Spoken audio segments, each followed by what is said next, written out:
ఏంటి నిన్న ఖర్గేని కలిసి ఫిర్యాదు చేశారు. క్రమశిక్షణ కమిటీకి ఎటువంటి వివరణ ఇస్తారనుకుంటున్నారు చిన్నారెడ్డి? ఆ వివరణ పట్ల మీరు సంతృప్తిగా ఉంటారా, లేక పార్టీ నుంచి ఎలాగైనా సరే తొలగించాల్సిందే అంటారా?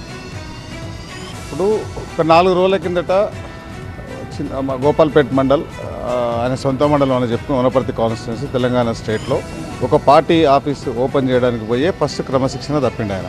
ఎందుకు అంటే అలా 4 years నుంచి ఆల్రెడీ కాంగ్రెస్ పార్టీ ఆఫీస్ ఉంది.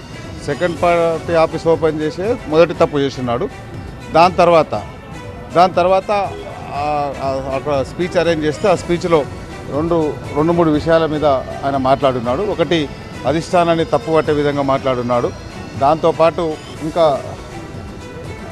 నన్ను కానీ కాన్స్టిట్యున్సీ కానీ ఏఐసిసి హైకమాండ్ని కానీ పీసీసీని కానీ తప్పుపట్టే విధంగా మాట్లాడున్నాడు. సో దాని మీద డైరెక్ట్ ఎవిడెన్సెస్, వాయిస్ రికార్డ్స్తో సహా, ఫొటోస్తో సహా, పేపర్ కటింగ్స్తో సహా డైరెక్ట్ ఇంకా ఏం ఎక్స్ప్లెనేషన్ ఇస్తాడు? ఏం ఎక్స్ప్లెనేషన్ చేయడానికి ఏం లేదు దాంట్లో నేను వాయిస్ నాది కాదంటాడా, నేను చెప్పలేదంటాడా? అంతకుముందు చాలాసార్లు చెప్పున్నాడు.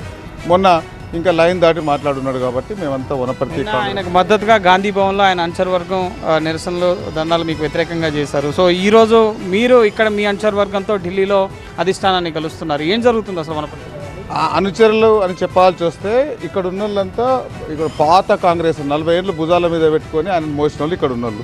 అక్కడ ఉన్నోళ్ళు ఆయనతో వచ్చింది ఓన్లీ 6 members. మేము చూసినాం ఫొటోస్. మిగతా వాళ్ళంతా బీఆర్ఎస్ వాళ్ళు పంపించినారు. 6 members మాత్రమే ఆయన వెంబడి ఉన్నారు కాంగ్రెస్ వాళ్ళు. మిగతా అక్కడికి వచ్చిన వాళ్ళంతా బీఆర్ఎస్ నాయకులు వెంబడి ఉండి వాళ్ళను డీసీఎంలలో బస్సులలో ఎక్కించి పంపించున్నారు.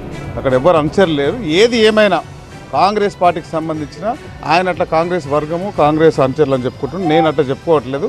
నేను కాంగ్రెస్ పార్టీ అనుచరులు, మేము పార్టీ లాయల్, మేము పార్టీ సంబంధించి తీసుకుంటారనుకుంటున్నారు. మల్లిరావు గారు క్రమశిక్షణ కమిటీ చైర్మన్ 100% మల్లిరావు గారికి కావచ్చు, పిసిసి ప్రెసిడెంట్ కావచ్చు, నిన్న మా ఏఐసిసి అగ్రనేత మల్లికార్జున్ ఖార్గే గారు కావచ్చు, వాళ్ళు స్పందించిన తీరును బట్టి చూస్తే ఇట్లాంటిది 9 సార్లు బీఫామ్ తీసుకున్న వ్యక్తి, మొన్న మన ప్లానింగ్ బోర్డు వైస్ చైర్మన్ నుండి క్యాబినెట్లో ఉన్న వ్యక్తి, అట్లాంటి వ్యక్తి మన ఈ పార్టీ మీద, హైకమాండ్ మీద, పార్టీ జెండా మీద గెలిచిన ఎమ్మెల్యే మీద అనుచిత వ్యాఖ్యలు చేస్తున్నాడు. కాబట్టి ఆయనకు ఎట్లాంటి పరిస్థితుల్లో పార్టీ నుంచి 100% సస్పెండ్ చేయాల్సిందే అనేది మా డిమాండ్. కొండా సురేఖ వ్యవహారంలో ఏం జరుగుతుంది అనుకుంటున్నారు? సీఎం కూడా రేపు రాబోతున్నారు. సీఎం దృష్టికి కూడా ఈ విషయాలన్నీ తీసుకెళ్తారు. సీఎంతో మీరు ఏమైనా మాట్లాడారా?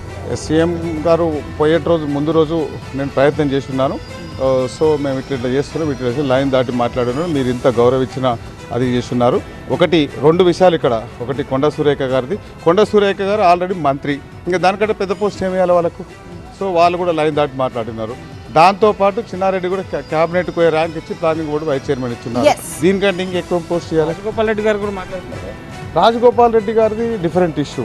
సో ఆయన మంత్రి పదవి అడుగుతున్నాడు, అది వేరే యాంగిల్. అది దాని గురించి ప్రస్తుతం నేను మాట్లాడను. కానీ వీళ్ళిద్దరికి ఏం తక్కువైంది? ఒక మంత్రి ఇచ్చినారు, మంత్రి చర్యలు ఉండాలి. 100% వాళ్ళ మీద చర్యలు ఉండాల్సిందే. పార్టీ నుంచి సస్పెండ్ చేస్తేనే మిగతా ఎవరు ఇట్లా మాట్లాడకుండా అవుతారు.